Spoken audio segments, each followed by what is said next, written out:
Pailog muna tayo ngayon mga baka no. Dito muna tayo. Kasi dun sa Alpha Code mga bok, inaantay ko pa yung mga mentor ko. May ibibigay daw sila na intermediate decoding. So, ibig sabihin, yung mga naunang decoding ko, basic decoding lang yung binigay nila sa akin. Yung sa ibang Alpha Code na yun mga bok. So, sana yun na yung mga standard decoding ng mga Alpha Code. So, hindi naman lahat ng Alpha Code doon mga bok may basic na decoding. So, may iilan lang doon na mga Alpha Code na basic lang yung decoding doon. Kaya, inaantay ko muna na maibigay yun ng mga mentor ko.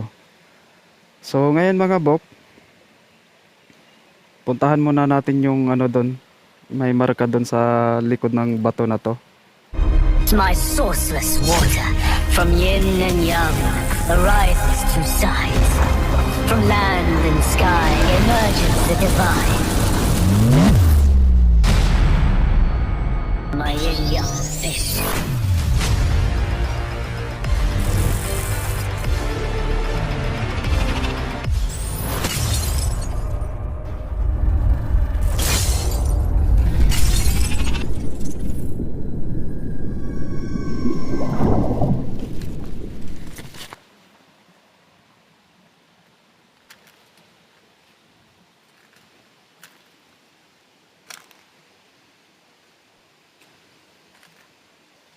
Ayan.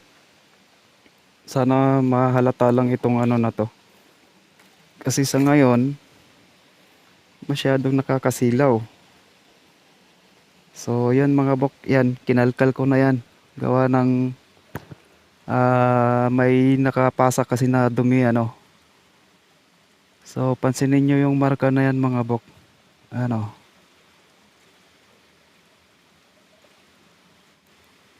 Itong part na to mga bok, hole yan. Dito sa baba. Tapos hole naman din yan. Ito mahabang linya. So, ang ano niyan mga bok, wood, tsaka earth. Yan, marka ng wood at earth. So, anong ibig sabihin ba niyan? So, lagi nating tandaan mga bok na laging kasabay ng marka na yan ang metal ng Imperial Regalia Code. Yung sword, mga barita. So, metal, wood element at metal. Hindi metal element mga buka. Imperial Regalia Code lang yan ng sword. Laging kasabay ng wood element. So, meron tayong earth, meron tayong wood. So, dito, maraming napakalaking bato mga bok. Ayan. So, malaking bato. Nasa gitna to mga bok. Na may mga hole-hole din. Ayan, pansin nyo naman ano. May dalawang hole na ano. Tapos sa gitna, may ano din. May opening. So, ibig sabihin nito may nakatunnel goro to dito mga bok. Yan, dalawa. May dalawang hole din sa ano. Magkabilang gilid. Yan yung itsura niyan mga bok. Ayan. Parang pahaba. Tapos may hole dito. May hole din dyan. May hole dun sa kabila. At meron din dito. Papasok. Ayan. So, ang target natin dito mga bok. Andyan. Sa likuran ng bato na yan. So, kailangan ko lang pumunta doon sa likuran ng bato na to. Ipopost ko lang muna. So, yun. Andito na ako mga bok. So, ito yung bato na pinakita ko sa inyo kanina. Ayan. Tapos katabi ko lang napakalaking bato na may hole din dyan sa kabilang gilid. Yan ang hole niya. Tapos katabi lang ng bato na to, ito naman, yung bato na yan. Yan. basag ano. So, ibig sabihin yan mga bok, divided yan. May dalawang deposito dito sa area na to. Pansin nyo naman siguro mga bok, yung shape na yan. Yung shape na yan mga bok, anong elements ba ang gumagamit niyan? Naalala nyo ba mga bok kung anong elements ang gumagamit niyan? So, isa yan sa mga clue kung saan natin matatagpuan yung unang deposito. Yan. So, kayo nang bahala tumingin dyan sa kung may mga kopya naman kayo dyan mga bok. No, naibigay ko na yan sa mga nakaraang video ko. So, alam nyo na kung ano ang elements na gumagamit ng polygons na yan. Lagi nating tandaan mga bok, may dalawa tayong deposito. Yan, divided yan. So, dito naman, yung bato na yan, ang pinakasentro sa lahat ng mga bato na nandito. So, tatanggalin natin yung mga maliliit kasi siya yung pinakamalaki, ano. Ayan, nakapaikot yung mga bato dito malalaki, mga bok. Hinit. Yan. Mga malalaking bato yan.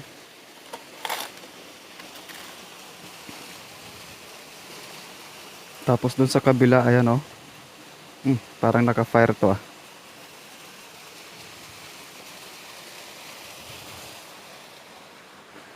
Yan lang mga bok oh. Ay.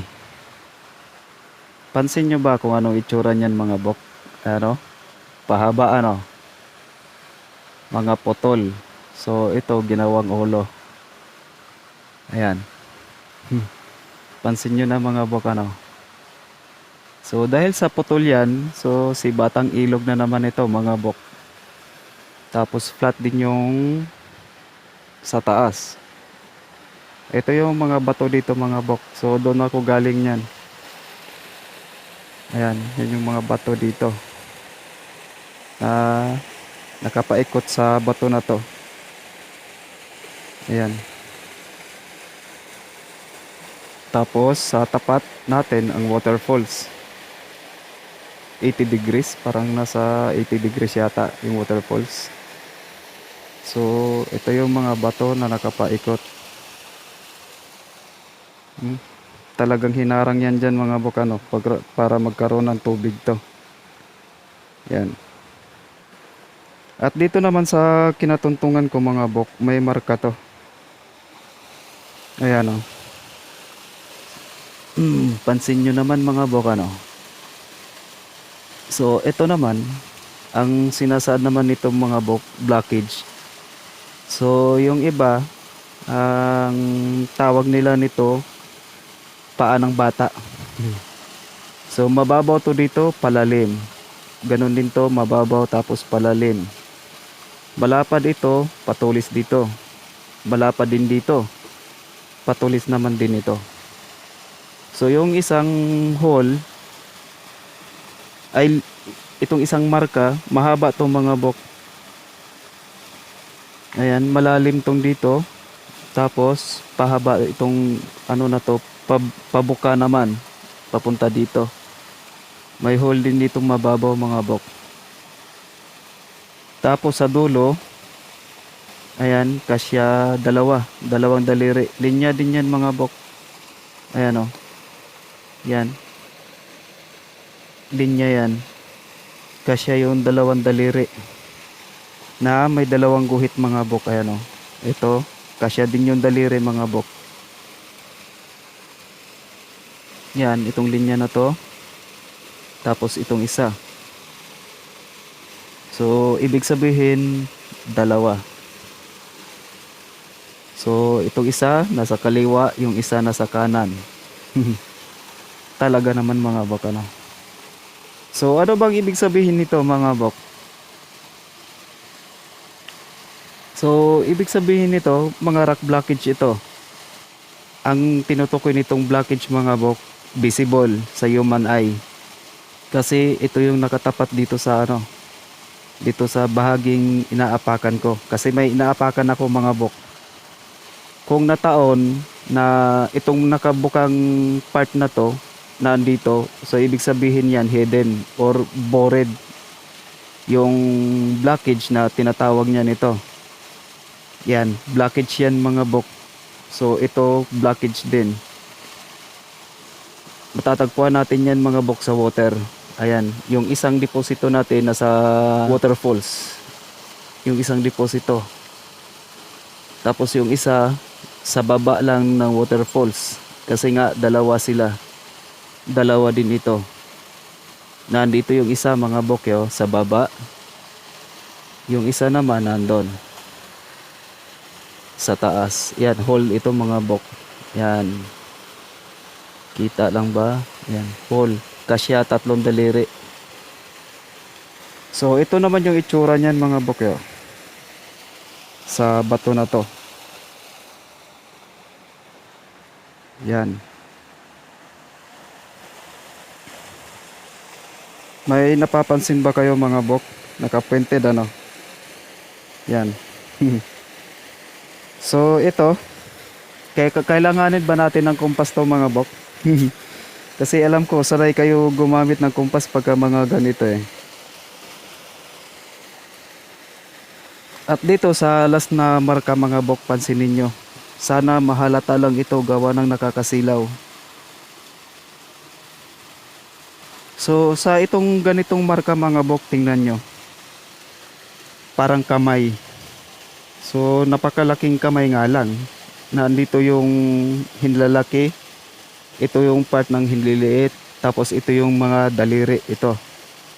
Napakalaki mga bok na kaganyan eh. Oh. Yan. Alam nyo ba ang ibig sabihin yan mga bok? Parang may small hole pa dito sa gitna. Oh. Mababaw na hole. So parang kung titignan natin dito mga bok, parang kamay na nakaganyan ano. Kanang kamay na nasa taas. So kung ilalagay naman natin yung kaliwa, pwede rin. Kaliwang kamay. Kung itataob natin, kanang kamay. So yun, eto na.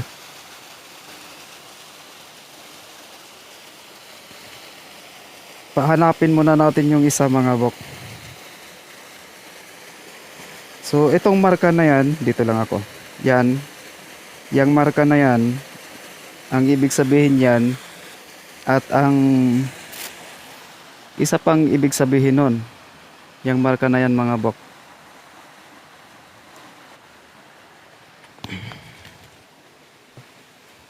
Yan.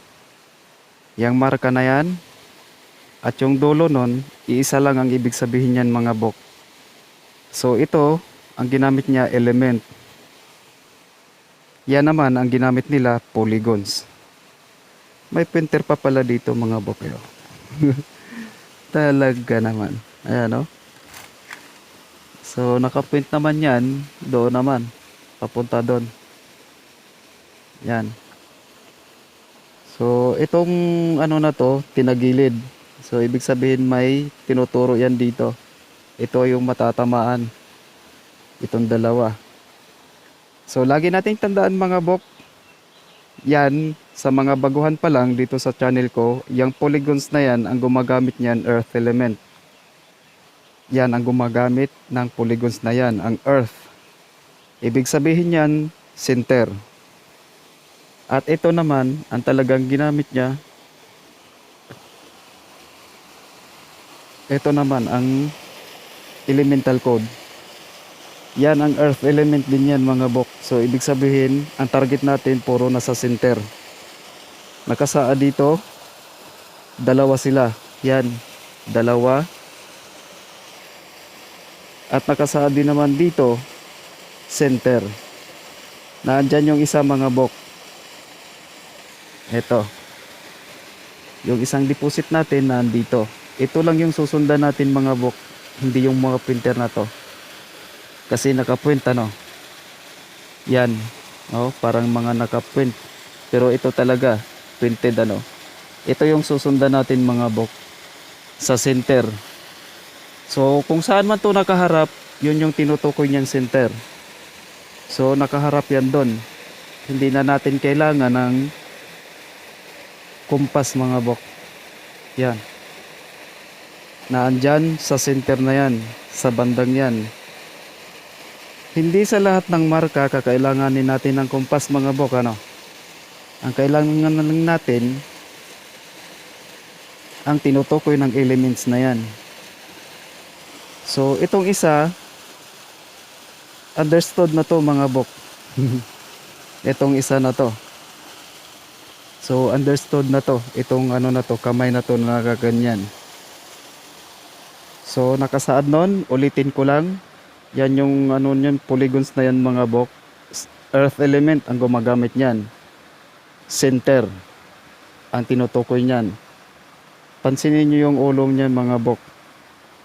Dito nakaharap. Tapos ito naman, ang tinutukoy niya pang yung isang deposito nasa center pa din. So pupuntahan muna natin yan mga bok.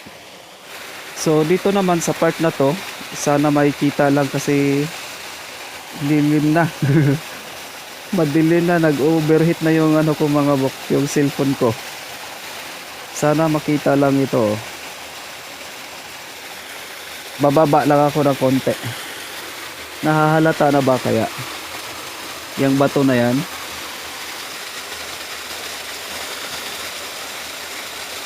Yan o. Parang nahahalata nyo na mga bok ano. Yung pang isa. Tapos sa taas lang. Ayan mga bok. Pansin na ano. Yan. Ito yung mga bato na nakapaikot naman dito. Yan o. Naka-fire pa mga bok. At itong bato naman na to, yan. Ang itsura niyan. So, itong sa tapat niya, tignan nyo mga bok. Sa baba at dito sa taas. Kasi pababa yan. Tignan nyo mga bok, may hole dyan. Ayan. May hole na ano to mga bok, yung part na yan pa slide tapos hole. Tapos yung bato na yan, tingnan nyo. Tapos ito namang bato na to. Yan.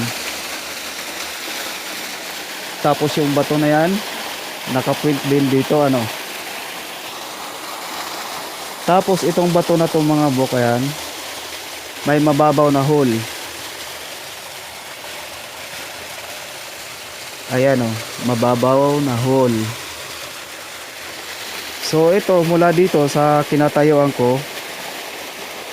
So nasa south ito mga bok. Ibig sabihin nakaharap ako sa north. So kung tatagusin natin yan sa north, ayan mga bok, may isang linya na pababa. Yan, pansin naman siguro niyan mga bok ano, nawala yung zoom slider ko dito. Nagtago yung hindi ko ma-zoom mga bok. So yan yung ano niyan mga bok. Sa north yan. So yung ano naman nun mga bok yan, nasa 315 yan. Tapos ito naman sa ano to, sa west. Mula dito sa spot na to mga bok, itong part na to. Ito yung east. So yan naman yung west. So ito naman nakalimutan ko to.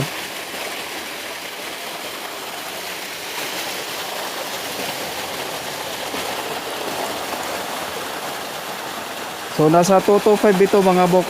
Yan o, metal, no? Sa 225, tagos naman doon. Yan, pwede rin yung gamitin nating metal element. So ito yung mga confirmation dito mga bok. Ayan. Dito sa kinatayuan ko, ayan, may talagang hole ano, sa south. Tapos yan sa 225, sa 45, ito sa north. So yun, sa center tayo mga bok. Yan yung nakasaad ng marka na yan, yun. Earth element center. So andito yung mga marka, oh. Pansin nyo ba mga bok, nakaturo yan dito. Yung isa, naka ano din, naka-point din dito sa bahagi na to. At ito namang isa, ayan, yung uso niya dito rin nakaharap. So sa ganitong mga marka pa lang na to mga bok, hindi na natin kakailanganin ng kumpas. Ayan, positive ba kaya to mga bok? So lagi nyo lang tandaan mga bok, para malaman nyo kung nasa tamang spot kayo, hindi dito sa ano, dito lang ako, hindi kayo napunta sa decoy.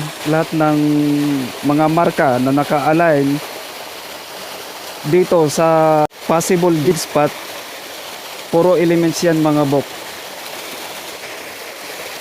Dapat lahat ng mga marka naka-align doon sa compass 8 trigrams. Isa man sa mga marka na to na hindi pumasok sa elements ng compass 8 trigrams, ibig sabihin yan nasa decoy spot tayo. Ibig sabihin itong spot na to decoy lang, kasi may isa sa mga alignments ng elements na hindi pumasok sa compass 8 trigrams. So umpisahan natin dito sa ano mga bok, dito sa 225. Ayan o, metal. Bakit may metal dyan sa ano mga bok, 225? So yan yung mahalaga niyan mga bok. Bakit may metal dito? Metal ang element niyan kasi nalalagyan ng tubig. Bakit may metal element dito sa 225? Na kung saan nakaharap naman dyan, talagang binabagsakan siya ng tubig mga bok, ano. So yun, yung metal na yan, dahil naman yan sa code ng Divine Beast na si Tiger. Confirmation yan mga bok. Diyan pa lang malalaman na natin na yung elements na yan tamang-tama na naka-align doon sa compass 8 trigrams. So ito, pwede rin natin itong gamitin kasi naka-curve din ito mga bokyo. Pwede rin to sa metal element na nasa 225. Ayan mga bok, sa 45 degrees. Bakit naka-fire yan? Yan, 45 degrees yan mga bok. Bakit naka-fire? So yun naman, ang ginamit naman nila dito, ang code ng Phoenix na fire. Tapos in-applyan nila ito ng Izanagi method kasi dapat yung ano na yan, nasa 225 yan dapat ano. So in-applyan lang nila ng Izanagi method. So yun, dito sa south, bakit hindi fire mga bok? Bakit metal uli ang ginamit nila dito? Bakit nga ba mga bok? Ayan. So ito naman ang lumang trigrams. So ang katapat ng lumang trigrams, earth element. So ito, ayan mga bok, big earth. Yan ang target natin, no? Pangpang. Na andyan sa pangpang nakalagay ang deposito natin. May printer na isa, yan si Batang Ilog yan, ulo niya yan, ito yung tuka niya. Ito pang isang printer mga bok, ayan o. Yan, nakaharap naman yan doon na may hole talaga mga bok. Ayan, ibig sabihin yan metal pa din. So ito naman yung itsura niyan. Yan o, nakaharap doon ano, sa entrance. Yan mga bok, yan yung entrance, letter C. Nakaharap siya kung saan yung bukasan. Oh, nandyan lang yung bukasan natin mga bok. Tapos yung isa, ayan o. Yan. Parehong ano yan mga bok, ano, mga nguso. Yan. Tapos ito nga pala mga bok, ayan, may hole yan. Ara no. Yan ang hole niya. Tapos entrance o gates, opening. Ayan mga bok, kung saan nakaturo yan. So dito naman sa 315, yung fire element na yan ay naka-align naman dito. So bakit by fire dyan sa 315 mga bok? Tama ba kaya yung alignment ng fire element na nasa 315 mga bok? So isa yan sa mga mahalagang marka na confirmation na nasa tamang spot tayo. Wala tayo sa mga decoy spot. So yan, 45 yan. Dito yung 225. 225 naman ito, yan yung 45. Metal, tapos fire. Talaga ng mga bok ano. Metal, tapos fire. Tapos dito naman sa south, metal pa din. So yan ang kalaga ng pag-confirm mga bok na nasa tamang spot tayo. So ito yung waterfalls na yan. Ito lang yung pinakamahabang waterfalls dito mga bok. So the rest maiksi na. So yun. Sana naguluhan kayo sa tinuro ko sa inyo mga bok.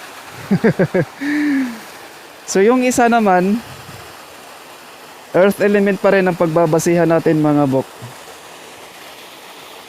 No? So nakasaad sa unang marka natin, earth element at metal. So yung metal natin mga bok, ayan o, yung marka na yun. Yung wood at yung metal, iisa lang yan mga bok yan. So ito yung tinutukoy ng wood. May isa na tayo.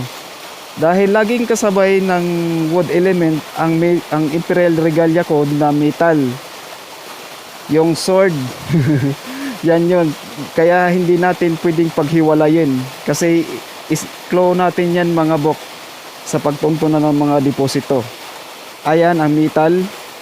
So yung wood element at yung metal laging magkasama mga bok, hindi metal element. Kasi Imperial Regalia Code lang naman yan mga bok, metal. So yan yung metal. Saan pa ba yung isa? Ito naman mga bok. Talaga yung bato na yan eh. Oh. Nakaharap dito ano. So itong method naman na to mga bok, naturo ko naman to sa inyo.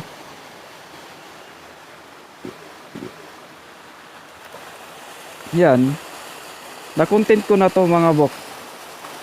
Sa Divine Beast kung napansin nyo. Sinama ko yan doon. Nakapaikot yung bato. Ayan. Malalaking bato yung nakapaikot dito. Nasa gitna yan. At yung bato na yun nakaharap dito ano. Kuha nyo na ba ang ibig kong sabihin mga bok? So naturo ko na yung mga method dito mga bok. Halos lahat na. Naturo ko na sa inyo. So nasa tubigan tayo, dalawang method lang ang kailangan natin i-apply doon.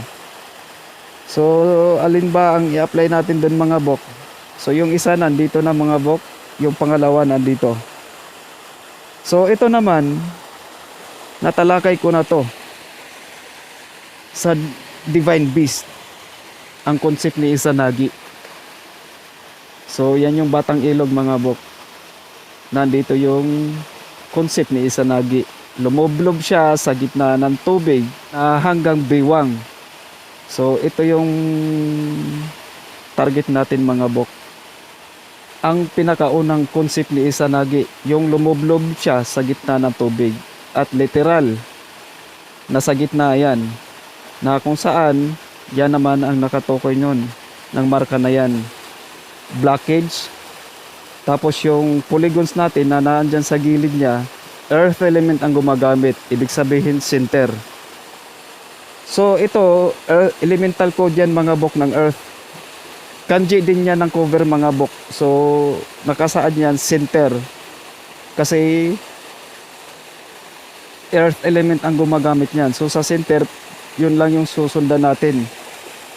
Kaya ito yung matatamaan dito sa center ano. Yan oh, may mga pointer na tayo. Oh. Kahit yan palang na-given na yan mga bok.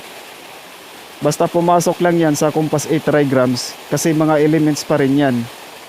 So yun yung mga confirmation natin na nasa tamang dig spot tayo at wala tayo sa mga decoy.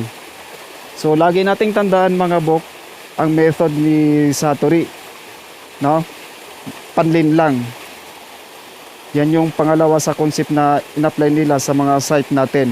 So, kaya ingat-ingat tayo sa pagdekod at dapat alam natin yung mga elements na naka-align dyan sa compass trigrams na dapat na ma-connect natin yung mga elements na naandito na naka-align din sa compass trigrams.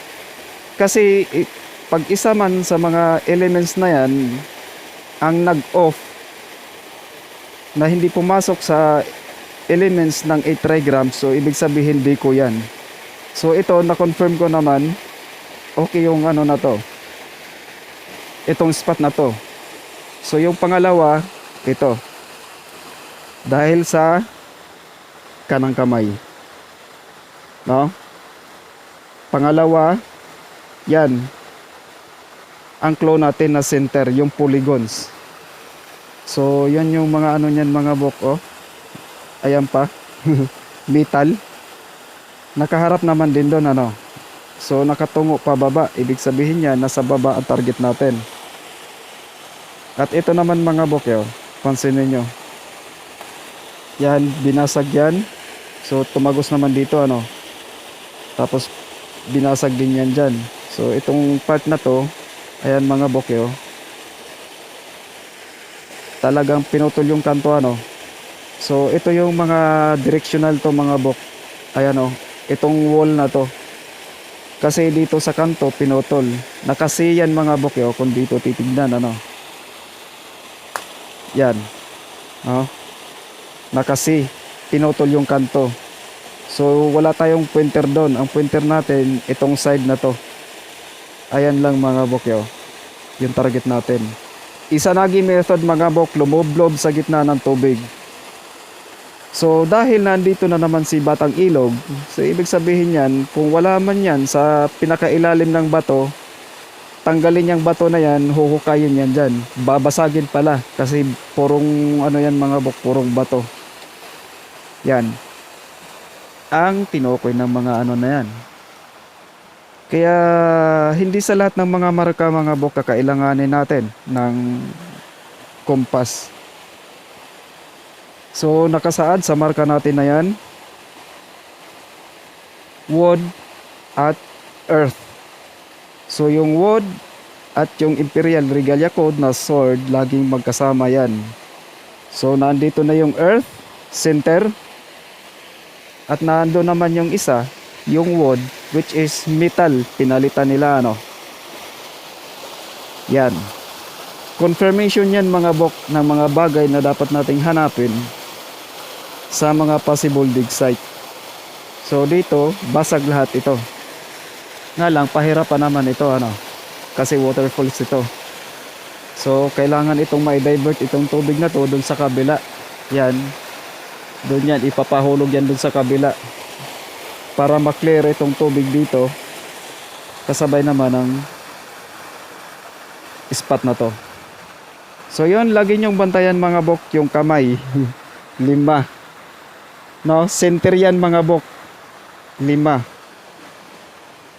Bakit naging center? So ito yung divine beast mga bok: wood, fire, metal, water, at ang earth element. So na ano ko na yan sa inyo mga bok. So kaya itong 5 na to, yan, yun na yun, silang 5. Ang panlima ang tinutukoy, center, earth element. Talagang napagitnaan yan. Ano, yan yung mga marka dito. So kung hindi mo alam yung mga method dito, malamang sa malamang gagamit na naman tayo ng ikot-ikot mga bok, ano. Tapos yung mga possible dig spot dito sa site na to, hindi yan ituturo na gamit natin. Dahil yung mga pinagkalagyan ng mga deposito, mahina yan mag-emit ng magnetic field. Kaya ibang bato ang ituturo. Doon tayo sa ibang bato magbabasag. Nasubukan nyo naman siguro mga bok, ano. Sino bang may mga gamit dyan na nakapagbasag ng ibang bato na walang laman? So mahalaga dito mga bok sa treasure hunting na may alam ka sa mga marka. kung paano hanapin at kung ano ang mga ibig sabihin ng mga palatandaan na iniwan nila. So yun, mahaba ng oras natin mga bok. Lagi nating tandaan mga bok, di lahat ng mga marka kakailanganin natin ng kumpas. Kakailanganin natin alamin ang mga code. So ito yung mga letter C mga bok na kinat yung kanto. Ayan o, no? Sa kanto kinuha yung letter C. So ito yung susundan natin, itong wall na to. Kung wala man dito sa wall na to, itong kabila, itong wall na to ang susundan papunta doon. Pero ang ginamit nila yung mahabang wall kasi maiksi ito mga bok, ito mahaba, no, pabilog, metal ang target natin. Nandito yung tinuturo niya yung metal. So ayan, may dalawang deposito mga bok, ano. Ayan o, may dalawang linya. So yan, nakasaad naman divided. Kung doon tayo nakaharap, basag yon. Ito naman basag din dito. So ibig sabihin may dalawang deposito. So nakasaad dito may dalawa. Ayan, dalawang blockage o dalawang center. Yan yung ano niyan na nasa waterfalls. Yan, pangatlong ano. Tapos yung kamay na nakaganyan, under design. Yang marka na yan. Yun na yun. Or pwede rin here sign. Yun na yun mga bok. Kasi limang daliri ang inano. So sana nabigyan ko kayo ng kaunting kaguluhan dito sa mga marka dito mga bok. At sana nabigyan ko kayo ng kaunting paliwanag kung paano tukuyin kung nasa tamang dig spot ka o nagdikoy ka lang. So yan yung mahirap pag nadikoy tayo, ano, kasi na in-apply nila ang method ni Satori. Yung mga taong walang laman yung iniisip. So yun kasi dalawa lang naman yung kay Satori mga bok. So yung una yung unggoy na nakaganyan at yung unggoy na nakaganito. So ito, pag nakaturo yung unggoy, ibig sabihin yan siya ang target. Pero pag nakakita kayong markang unggoy na nakaganyan yung kamay, so ibig sabihin yan mula sa pinagmarkahan ng unggoy malayo pa. Tignan nyo kung may yung mukha mga bok, yung bibig, tignan nyo. Kasi madalas ang ginagamit pag si Satori, so tignan nyo yung bibig, wag ang mata. Kasi ang mata niyan nagsasaad ng bilang ng deposito. Ang pointer niyan yung bibig, wag din yung kamay. So basta nakakita kayo ng mga unggoy na nakaganyan pa lang yung kamay, so si Satori yan mga bok. Wala pa sa kanya, napakalayo pa niyan. Kaya umalis kayo sa pinagmarkahan na yan at hanapin nyo sa paligid kasi naandun yung mga possible target niyan. So pag nakaganito siya ang target, basagin nyo na on the spot. Basta pag nakaganyan si Satori, huwag kayong maghukay doon kung saan man yan at tinuro yung ano. Kasi marami ng mga treasure hunter na naputoy sa ganyang ano mga bok.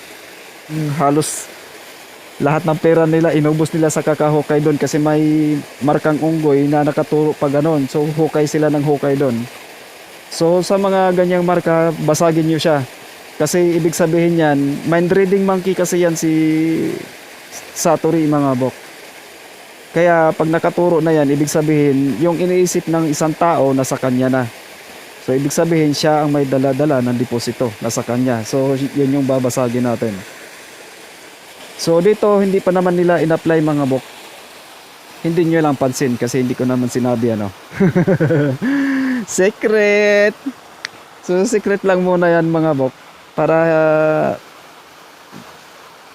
may aabagan din naman kayo.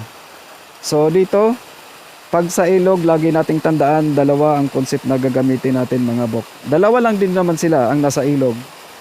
So, magagamit natin yan once na nasa ilog na tayo, lalo na pag may ganito mga bato. Pero, pag mga ganyang type naman, so medyo iba ang code na gagamitin natin. Code naman yan, hindi code nito. So, ito yung kay Izanagi mga bok. Yung reflection yan dyan kinuha sa tubig. Yung reflection na nakikita natin, yung mga anino dyan, hindi yung sa ilalim mga buka, sa ibabaw ng tubig. may mga reflection ano. So, ang tunay na nagmamay-ari ng imahe na yan nasa taas. So, ito yung concept ni Izanagi. Nasa gitna ng tubig, tapos yung reflection, yan yung ginamit nila. Kaya sabi ng iba, mirror image. So, hindi yan mirror image mga bok. Reflection lang yan. So, yun. Napakadaldal ni Nads. Grabe ka naman, Nads. Tagal-tagal. Kanina ka pa. May kasabing hahaba yung video mo. Tapos nga, kita mo, daldal mo. Ang haba-haba na ng video mo. Tapos na ba yung decoding mo, Nads? O wala pa? So, yan mga bok. At muli, ito si Nudge na mag-iiwan ng ilang mga kataga. Sa treasure hunting, hindi kailangang magaling ka. Ang mahalaga, may alam ka sa mga marka. Hanggang sa muli,